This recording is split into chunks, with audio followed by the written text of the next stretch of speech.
അപ്പോൾ നമ്മുടെ ഇന്നത്തെ പരിപാടി ഇന്ന് നമ്മൾ കുറച്ച് മുന്തിരിച്ചാറാണ് ഉണ്ടാക്കാൻ പോകുന്നത്. ഒരു 300 ആൾക്കുള്ള മുന്തിരിച്ചാർ.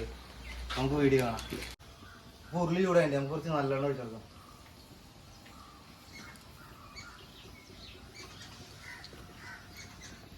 അപ്പോൾ എണ്ണ ചൂടായിട്ട് നമുക്ക് കുറച്ച് കടുക് ഇട്ടെടുക്കാം. നമ്മുടെ കടുക് എല്ലാം പൊട്ടിയുണ്ട്.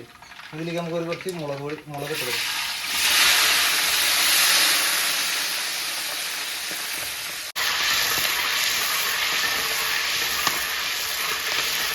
ഇതിലേക്ക് നമുക്ക് കുറച്ച് ഇഞ്ചി വെളുത്തുള്ളി പേസ്റ്റ് ഇട്ടെടുക്കാം. ഈ ഇഞ്ചി വെളുത്തുള്ളി നല്ലോണം മൂത്ത് വരട്ടെ. കുറച്ച് വേപ്പിൻ്റെ ഇല ഇട്ടെടുക്കാം. ഇനി ഇതിലേക്കുള്ള മുളക് പൊടി, അച്ചാർ പൊടി, കാശ്മീരി ചില്ലി, ഇത് 3 പൊടിയാണ് കേട്ടോ. അതിൽ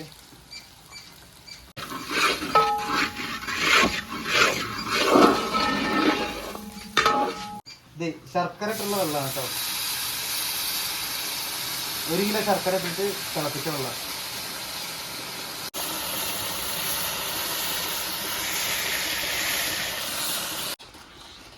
ഇനി നമുക്ക് ഇതിലേക്ക് കുറച്ച് ഉപ്പിട്ട് കൊടുക്കാം. ആ എരിവും മധുരവും ഒക്കെ ഒന്ന് ബാലൻസ് ചെയ്യാനാണ് ഉപ്പിട്ട് കൊടുക്കുന്നത്.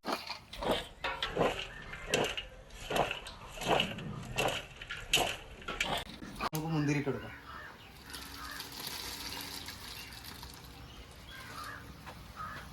ഇനി ഇത് നല്ലോണം തിളച്ചിട്ട് ഒന്ന് കുറുക്കണം.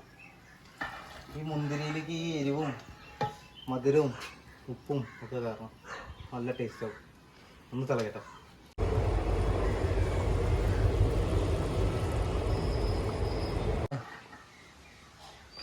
അപ്പോൾ ഇത് ഏകദേശം ഒരു അരമണിക്കൂറിന് മേലെ കടന്നിങ്ങനെ ചെറിയ തീരിങ്ങനെ കത്താൻ തുടങ്ങിയിട്ട് അപ്പോൾ ഏകദേശം നോക്കിയൊരു ഇതാ ഈ ടൈപ്പായിട്ടുണ്ട് കേട്ടോ. ഇത് നാളേക്കായുള്ള കാരണം ഇത് ഈ ലൂസിൽ നമ്മൾ ഇറക്കിയൊക്കെയാണ്. അപ്പോൾ ഇത് നാളെ ആകുമ്പോഴേക്കും കറക്റ്റ് അച്ചാറിൻ്റെ കറക്റ്റ് ആ പരുവായില്ലേ. നമ്മൾ നാരങ്ങ അച്ചാറും കടയിൽ നിന്ന് മേടിക്കുന്ന അച്ചാർ കണ്ടല്ലേ, ആ പരുവാകും നാളെ ആകുമ്പോഴേക്കും. അപ്പോൾ നമുക്ക് ഇതിലേക്ക് കുറച്ച് സുർക്ക ഒഴിച്ച് കൊടുക്കാം.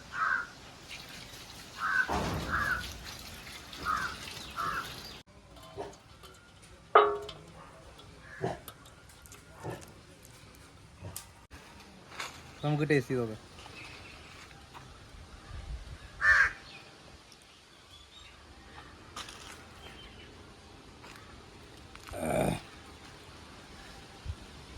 നല്ല ചൂട് ബിരിയാണി,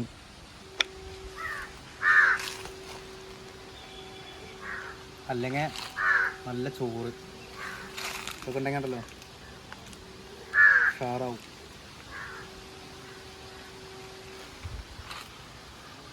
അപ്പോൾ നിങ്ങളും വീട്ടിലൊക്കെ ട്രൈ ചെയ്ത് നോക്കുക, കുറേശ്ശെ ഉണ്ടാക്കി നോക്കുക. നമ്മുടെ റെസിപ്പി ഇഷ്ടപ്പെട്ടോ നോക്കുക, ഉണ്ടാക്കി നോക്കി കഴിച്ച് അഭിപ്രായം പറയും. എന്നിട്ട് റെസിപ്പി ഇഷ്ടപ്പെട്ടോ എന്നൊക്കെ കമൻറ്റ് ചെയ്യും. അപ്പോൾ ഇതുപോലുള്ള വ്യത്യസ്തമായ വീഡിയോകൾ ഇനി നമ്മുടെ ചാനലിലൂടെ വരുന്നതാണ്. അപ്പോൾ നമ്മുടെ വീഡിയോ ഇഷ്ടപ്പെട്ടാൽ ലൈക്ക് ചെയ്യുക, സബ്സ്ക്രൈബ് ചെയ്യുക, കമൻറ്റ് ചെയ്യുക, ബെല്ലൈക്കണം കൂടി അമർത്തുക. ഓക്കെ, അപ്പോൾ അടുത്ത വീഡിയോയിൽ നമുക്ക് കാണാം.